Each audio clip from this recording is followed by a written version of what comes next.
A new study claims some popular breakfast foods that are marketed to children have dangerous levels of a chemical that has been linked to cancer. That chemical is a popular weed killer. But as CBS correspondent Anna Werner reports, the companies who make the foods dispute the findings. There's really no reason consumers should have to worry about whether they're getting a dose of glyphosate with their breakfast every morning. That was the Environmental Working Group's Scott Faber in August, talking about a study his group commissioned that found the weed killer glyphosate in dozens of breakfast products.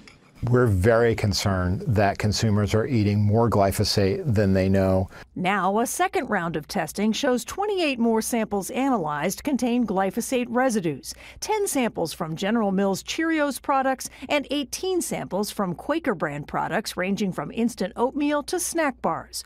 26 of the samples came back with residue levels higher than what the group believes is safe for children. So what does it mean for you that glyphosate residues are found in such a wide range of products? Well, the Environmental Working Group says glyphosate shouldn't be there, that it may not be safe for your health. Manufacturers look at it differently. General Mills says trace amounts of pesticides are found in the majority of food we all eat, and the company follows the very strict rules set by the FDA and EPA, who determine the safe levels for food products. Quaker told us that any minimal levels of glyphosate that may remain in finished products are significantly below regulatory limits and well within compliance of the safety standards.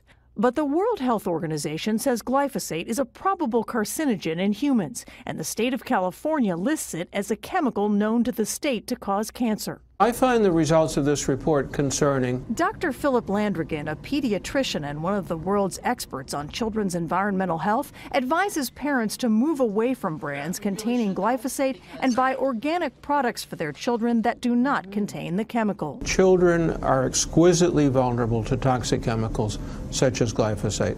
Even a tiny dose that would probably be harmless to an adult carries much greater risk for a child. Monsanto, which sells products containing glyphosate, says the study is misleading. It says the chemical is safe and does not cause cancer, and that adults would have to eat huge quantities of these foods every day to exceed the EPA's limit for glyphosate exposure. General Mills says food safety is a top priority, and Quaker stands by its products. Anna Werner, CBS News, New York.